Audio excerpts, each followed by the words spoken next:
जय हिंद दोस्तों।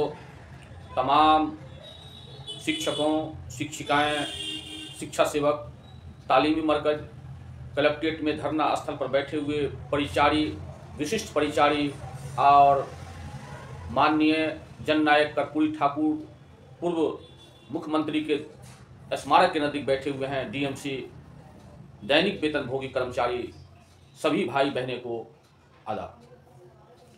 दोस्तों, आज मैं चर्चा कर रहा हूं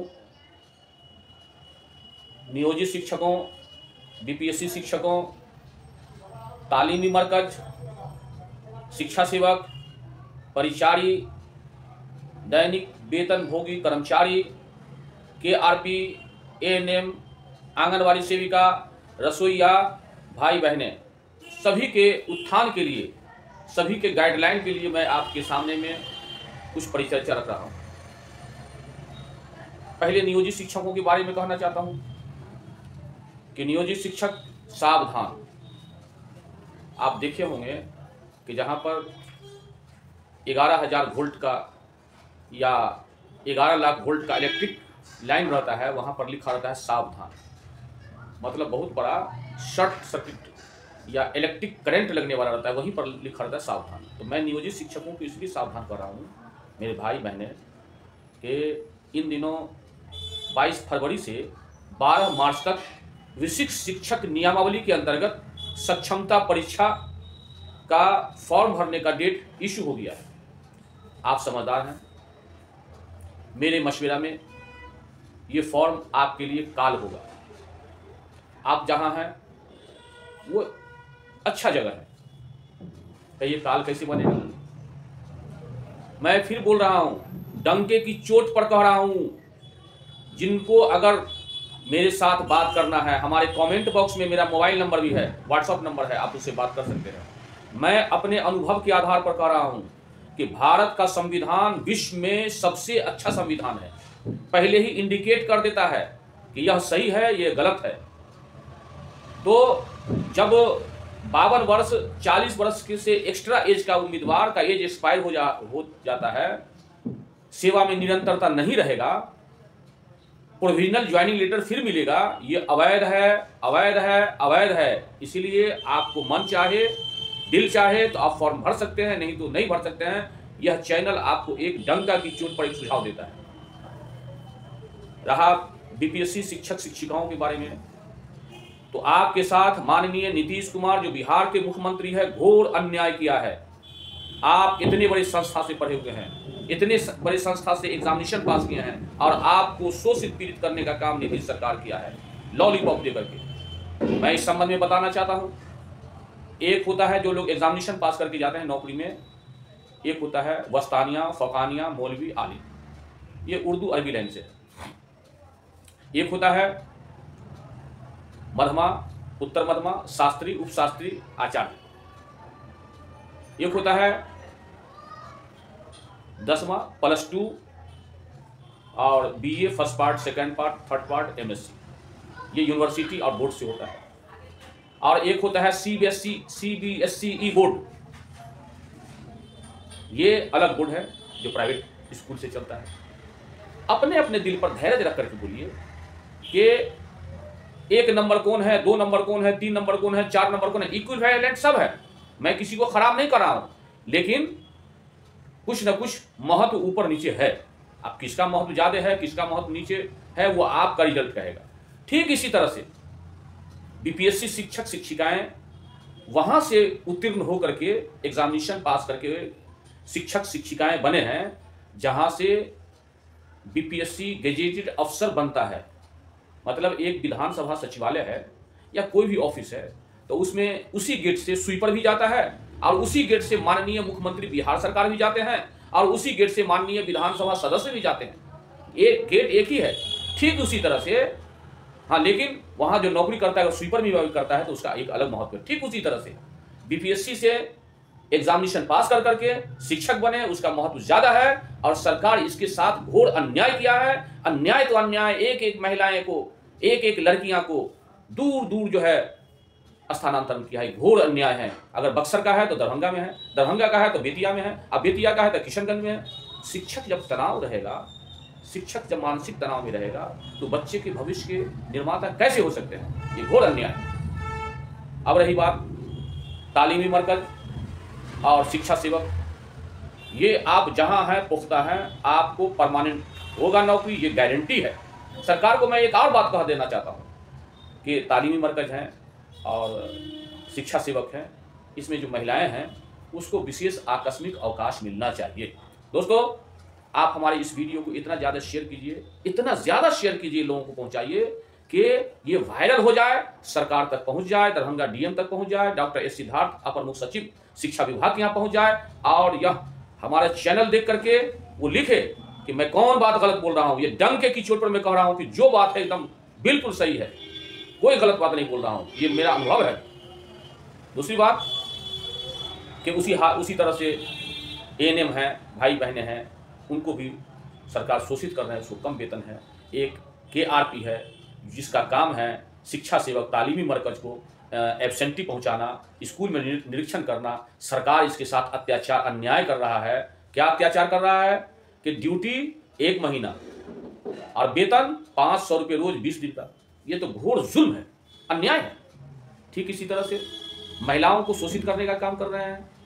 आशा है उसको मात्र एक डिलीवरी पर 600 रुपया उसको दिया जाता है और उसका सेवा होता है 24 दिन 48 घंटा। ये घोर अन्याय है, सरकार उसके साथ जुल्म कर रहा है। इसको वेतन फिक्स करे, मिनिमम 20,000 रुपया कि आशा बहने को 20,000 रुपया मिलना चाहिए। ठीक इसी तरह से आंगनबाड़ी सेविकाएं बहनें हैं, उसको मात्र 7,000 सरकार दे रहा है और रजिस्टर 20 रजिस्टर से ज़्यादा भरता है। सबसे ज़्यादा तो मेहनत अगर देखा जाए तो आंगनबाड़ी सेविका बहने का है, लेकिन सरकार उसको भी शोषित कर करके ये टेम्पोररी का मानदेय पर रखे हुआ है। इसको परमानेंट सरकार को करना चाहिए और नहीं, ये सब काम नहीं कर रहे हैं तो आप मुख्यमंत्री की कुर्सी पर बैठने का औचित्य आपको नहीं है। हाँ दोस्तों, मैं तमाम लोगों को कहना चाहता हूँ कि नेतागण जो होता है ना, वो चुनावी साल में डंडोरा पीटता है। वही डंडोरा पीट रहा है, अभी कलेक्ट्रेट में परिचारी लोग हैं उसको जो है बहाल नहीं कर रहा है। वही डंका पीट रहा है हॉस्पिटल में जो है दैनिक वेतन भोगी कर्मचारी हैं, दैनिक मजदूर हैं, वो स्वीपर हैं और महिलाएं हैं। ये सब सरकार शोषित पीट करके इसको हटवा दिया है। सब धरना स्थल पर बैठा हुआ है और सरकार इस पर जरा सा ध्यान नहीं है। मैं जानता हूँ सरकार अपना प्रचार इन लोगों के माध्यम से कर रही है। सरकार तो करेगा ही परमानेंट, लेकिन प्रचार कर रही है। कहा गया है कि अगर पैसा का देन लेन हो, अगर किसी का 1 लाख 2 लाख 4 लाख 5 लाख 10 लाख हो तो कम तगादा करता है। और किसी रिक्शा वाले का 100 रुपया उधार रख लीजिएगा या टेम्पो वाले का 200 रुपया, तो उसका जान छील देगा, चौक चौराहा पर आपको तंग करेगा, जिससे आपका प्रचार होगा। उसी तरह से माननीय नीतीश कुमार सबको शोषित करके अपना प्रचार कर रहे हैं और लास्ट में कहेगा मैं बहाल कर रहा हूँ, बहाल कर देगा। अब किसको वैध करेगा, किसको अवैध करेगा, छिन्न भिन्न कर देगा एकदम।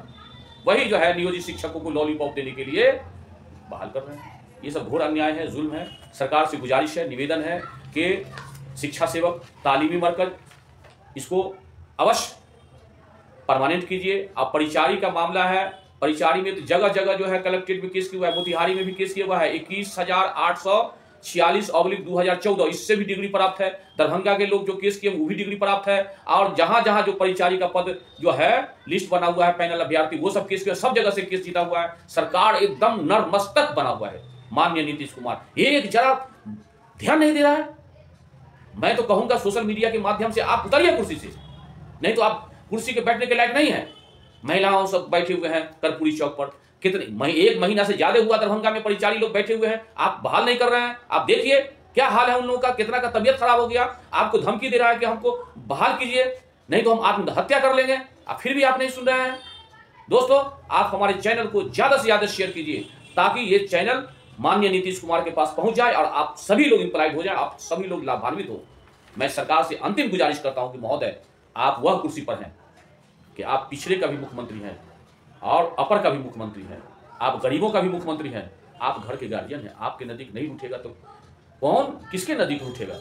आप मानिए, आपकी कृपा होगी, आपकी असीम कृपा होगी कि ओल्ड पेंशन स्कीम का भी लाभ दिया जाए। मैं इस संबंध में कहना चाहता हूं कि अगर 2 महीना के लिए, 1 दिन के लिए अगर माननीय विधायक हो जाते हैं तो उसको पेंशन मिलता है 84,000 रुपया से अधिक। और जो 20 साल भी तालीमी मरकज हैं, नियोजित शिक्षक हैं, शिक्षा सेवक हैं, विशिष्ट शिक्षक हैं, बीपीएससी शिक्षक हैं उसको पेंशन नहीं दे रहे हैं। कहाँ का न्याय है? आप देख सकते हैं, मैं सबूत के साथ पेश कर रहा हूँ। पहले जो माननीय विधायक लोग को जो पेंशन मिलता है आप देखिए, और उसके बाद परिचारी के पद पर नियुक्ति हेतु धरना स्थल पर बैठे हुए हैं उनको भी देखिए, और जो माननीय जननायक कर्पूरी ठाकुर पूर्व मुख्यमंत्री के स्मारक के नजदीक डीएमसी कैंपस के पास, जो डीएमसी चौक के पास जो बैठे हुए हैं कर्पूरी चौक पर, आप उसका भी धरना स्थल देख लीजिए। यके बाद दीगर सब चीज़ देखिए, आप ध्यान दीजिए और ज़्यादा से ज़्यादा शेयर कीजिए। आप देखिए, आप जो देख रहे हैं कि एक दिन का भी विधायक अगर जीत करके चला जाता है, एक दिन का भी माननीय विधान परिषद जीत करके चले जाते हैं, जो सदस्य बन जाते हैं, विधानमंडल में चले जाते हैं, उनको ओल्ड पेंशन स्कीम का लाभ मिलने लगता है। हालांकि एक दिन के लिए कोई जीत करके नहीं गए हैं। ये आप जो देख रहे हैं ये पेपर का कटिंग है। मतलब कहने का ये हुआ, अगर 2 वर्ष के लिए भी, 1 वर्ष के लिए भी, 5 वर्ष के लिए भी जीत गए तो उनके लाइफ टाइम का जो है पेंशन ओल्ड पेंशन स्कीम हो जाता है। क्या आप एक मजदूर को एक दिन काम कराइएगा और पूरा लाइफ टाइम जो है पेंशन दीजिएगा?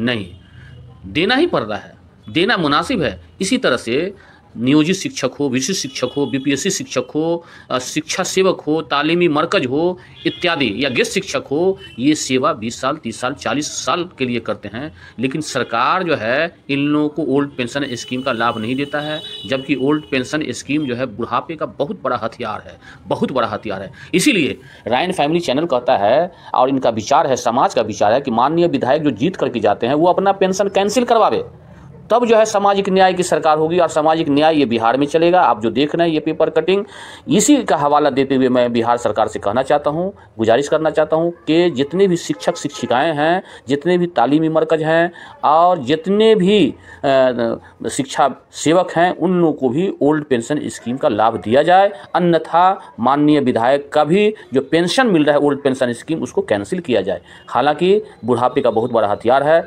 सरकार से गुजारिश है, निवेदन है, प्रार्थना है कि आप ओल्ड पेंशन स्कीम का लाभ जो है माननीय सदस्य को देते हैं, विधानसभा सदस्यों को देते हैं। ये जो देख रहे हैं ये बहुत ही एक तरह का शिक्षकों पर जुल्म हो रहा है, अन्याय हो रहा है, अत्याचार हो रहा है।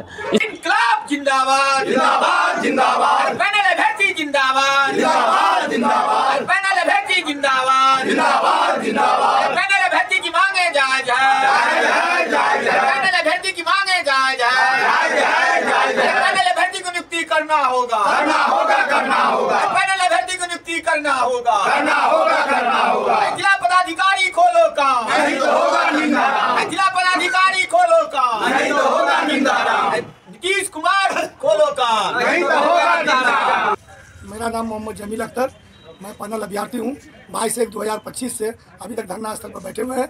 परिचारी विशिष्ट के लिए 243 सीट है मेरा, उसके लिए नियुक्ति के लिए अभी तक डीएम साहब ने नियुक्ति नहीं किया और न कोई सुधि लेने आए। 22/1/2025 से बैठे हुए हैं। सामने डीएम साहब है, सामने कमिश्नर साहब है। 26 जनवरी के हम लोग आंदोलन की आवाज़ लगाए। यहाँ की पहली सरकार आज तक हम लोग का कोई सुधि नहीं लिया, न पटना से सरकार लेने आने यहाँ साहब डीएम साहब कुछ नहीं किया। अच्छा, कब तक धरना पर बैठिएगा आप लोग? कब तक धरना पर? अभी तक कोई सुधि नहीं आया, जब तक चलेगा नहीं तो लास्ट में होगा डीएम साहब के यहाँ पर और कमिश्नर साहब के यहाँ हम लोग आत्मदाह करेंगे। आत्मदाह कीजिएगा? लास्ट में करेंगे, क्या करेंगे, बाल बच्चा हमारा भूखा मर रहा है। अच्छा ठीक, चलिए आपका क्या कहना है महोदय? मेरा नाम मन्नू कुमार झा है, पैनल अभ्यर्थी दरभंगा का जी। 22/1/2025 से हम लोग यहाँ पर धरना प्रदर्शन पर बैठे हुए हैं।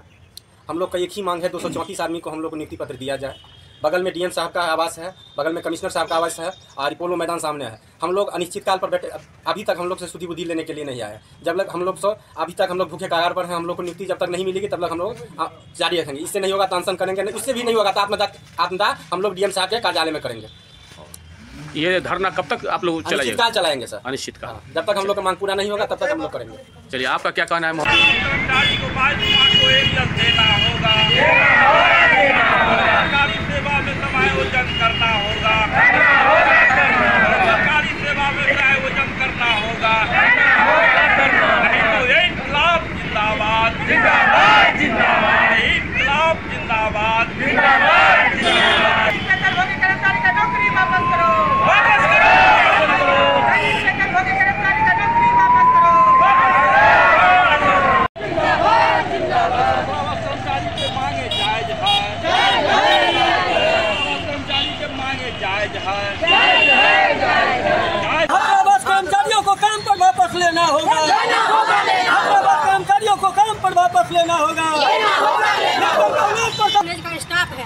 हम लोग को बिना मतलब नाम हम लोग करते थे, हड़ताल किए हम लोग, तो हम लोग को वहाँ से हटा दिए गए। हम लोग को बोले ठेका पर जाने के लिए, ठेका पर हम लोग नहीं गए, इसी के कारण हम लोग को हटा बैठा दिए, मार पीट करके वहाँ से कमांडो बोला के, पुलिस बोला के, वहाँ का पुलिस वर्ग सुपरिटेंडेंट बड़ा बाबू किरानी हम लोग को मार पीट के थाना तक भेज दिए। हम लोग को थाना तक जाना पड़ा। हम लोग अभी तक 1 महीना का वेतन बाकी है और 2-3 साल का एरियल बाकी है, हम लोग को नहीं दे रहा है। क्या नाम हुआ आपका? नाम है मेरा शोभा देवी। दोस्तों देख रहे हैं माननीय नीतीश कुमार के राज में दरभंगा DMCH कर्पूरी ठाकुर चौक पर ये महिलाएं लोग जो दैनिक मजदूरी पर कार्य करते हैं, कोई स्वीपर हैं, कोई दाई हैं, कोई सफाई कर्मी हैं, और इन लोगों को दैनिक मजदूरी पर से भी यहाँ DMCH के सुपरिटेंडेंट साहब हटा दिए हैं। और ये है सोशल मीडिया के माध्यम से मैं माननीय नीतीश कुमार को कहना चाहता हूँ कि ये लोग शोषित पीड़ित हैं, ये मामूली दैनिक वेतनभोगी हैं, आप तुरंत इनको वापस लीजिए। कर्मचारी को 22 माह को एरियल देना होगा, सरकारी सेवा में समायोजन करना होगा, सरकारी सेवा में समायोजन करना होगा, नहीं तो ये इनकलाब जिंदाबाद, जिंदाबाद जिंदाबाद, इनकलाब जिंदाबाद, जिंदाबाद जिंदाबाद। कर्मचारी का नौकरी वापस करो, वापस करो, कर्मचारी का नौकरी वापस करो, कर्मचारी के मांगे जायज है,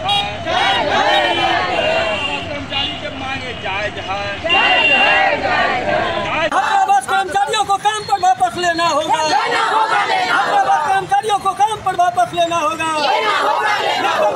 कॉलेज का स्टाफ है, हम लोग को बिना मतलब नाम हम लोग करते थे, हड़ताल किए हम लोग, तो हम लोग को वहाँ से हटा दिए गए। हम लोग को बोले ठेका पर जाने के लिए, ठेका पर हम लोग नहीं गए, इसी के कारण हम लोग को हटा बैठा दिए, मार पीट करके वहाँ से कमांडो बोला के, पुलिस बोला के, वहाँ का पुलिस वर्ग सुपरिटेंडेंट बड़ा बाबू किरानी हम लोग को मार पीट के थाना तक भेज दिए।